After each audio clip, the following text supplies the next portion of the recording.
Good afternoon, everyone. This is Tony from Her Homestead Skills. Well, the cold has finally hit us with a vengeance here. We are definitely below zero, and we're expecting quite a bit of snow tomorrow, sadly. So that'll probably be my stay home and make some bread day. Yeah, I was going to make bread today, and I just decided I did not want to make bread today.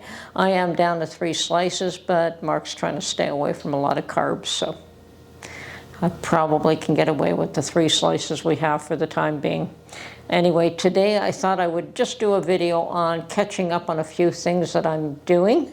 I know a lot of you have watched me make chicken stock forever and ever, so I've got a little bit of a comment about another pot of chicken stock that I have on the stove.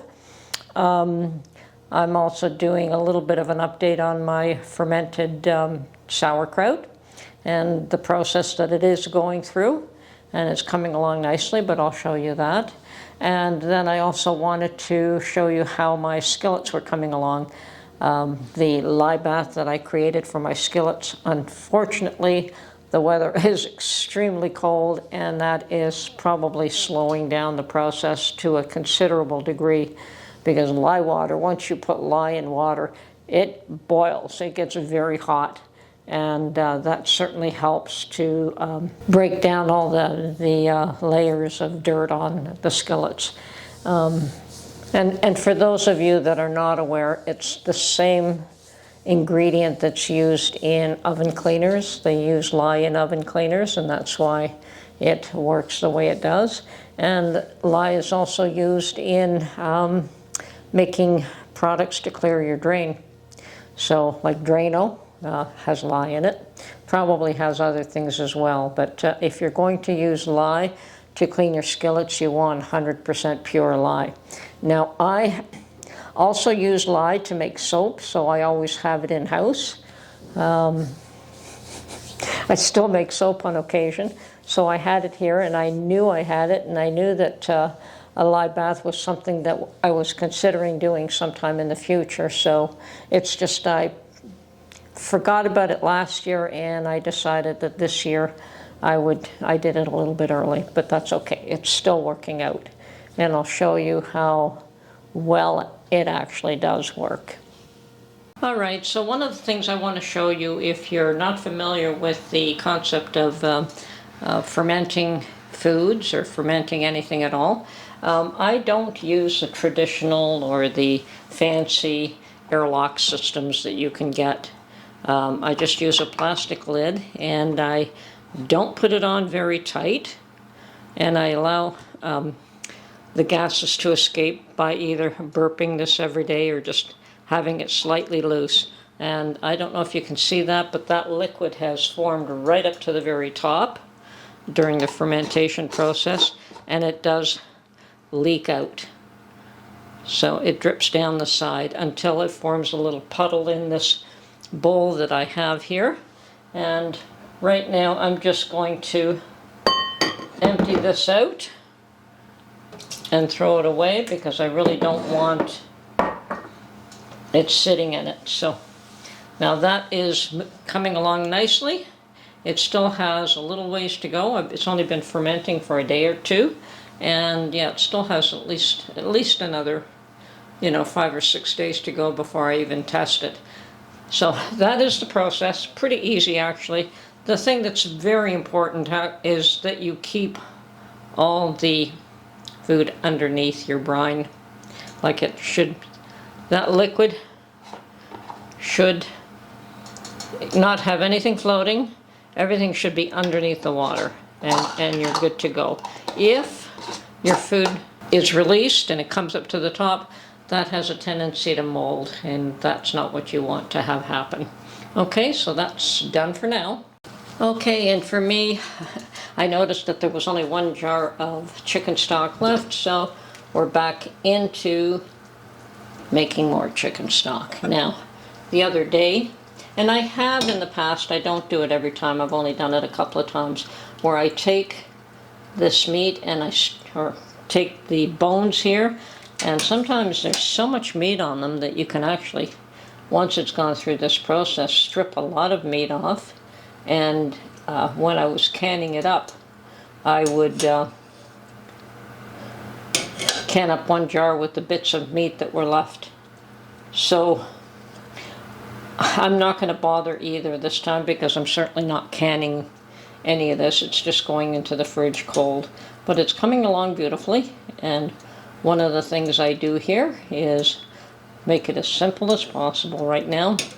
Mark prefers to add his own salt when he's using it, so I just add celery and onions and the chicken carcasses, and I simmer. I simmer, I simmer, I simmer for hours on end, and that's what gives me the lovely color. The addition of the onion with the peel and the slow simmer allows it not to go cloudy.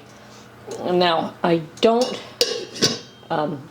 ever end up with chicken stock that is gelled, and that's because of the type of meat that I use. I understand if you have chicken feet, and I can buy chicken feet and do that, use that to make my chicken stock, it will gel just because of the makeup of that skin and bones and everything on those chicken feet. I think there's a lot of cartilage or something that allows that to happen. But it costs a fair amount of money, where this is only $2 a package, and it gives me, 10, 12 jars. So 10, 12 pint jars. The chicken feet would give me probably the same amount, and it cost me about 4 times as much, so I don't bother with those. I think I've used them in the past, but since the carcasses are available to me like this, I'm okay with not having a chicken stock that gels. So that's it for okay, an update on my cast iron cleaning, and I do have a bucket of water right beside this, but that has frozen solid. It's ice. And yeah, that was my concern with doing that this time of year, is that it's too cold, and yeah, finally the cold has hit us here. So we were lucky up until now not to have too much of that. But anyway, I'm going to show you how black this water has gotten, and strangely enough, this did not freeze. Had a little bit of icicles on top, but it didn't freeze, nor did my vinegar, which somebody suggested I put behind me. This is still liquid, has not frozen, which I'm glad to see. Strange that water freezes and the vinegar doesn't, and it's a smaller quantity. But anyway, that's behind me. And for those worried, I have shoes on. Okay, I hope you can see this. I'm just pulling the top one out, and you can get an indication, perhaps, of how much. Let's see if I can get this closer. Okay, how much this has been cleaned already. Like, you can see how it's been stripped pretty much down to nothing on the inside. The backside still has some, but I did manage to read who made this, and it's made by Findlay, which is a Canadian manufacturer. I was actually pleased to see that. So yeah, there is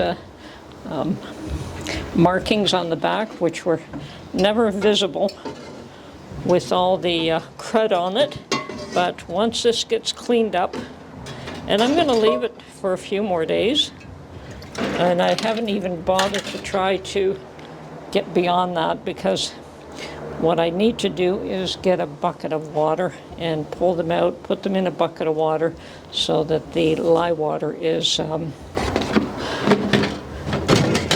lessened, I guess, so that the lye water is not as potent, and then I could take it inside and wash it in the sink. So that's my update on my pans, on my skillets. They are coming clean. It's taking a little longer than expected, but a whole lot less work. Okay, this is Tony from Her Homestead Skills. I hope you enjoyed catching up on some of my projects with me. I have yet to replant my rosemary that's been growing in the hydroponic system. And then I want to get more plugs for that hydroponic system and start something else. I'm out of those little plugs. And other than that, I have to order those or find something that I can use as a substitute. The rosemary is growing beautifully, and I'm just slightly afraid of pulling it out of the hydroponic system and putting it in soil and having it not like the change. So, well, I'll do it anyway because I want to use that system to start other seeds right now. That's probably one of the best things I have for seed starting, but it's a very limited quantity of seeds that I can start there. Okay, this is Tony from Her Homestead Skills. Hope you enjoyed this video, and we will catch you tomorrow likely. Bye for now. Oh, and if I forgot to say it, happy Valentine's Day, everybody. Have a great one. Bye for now.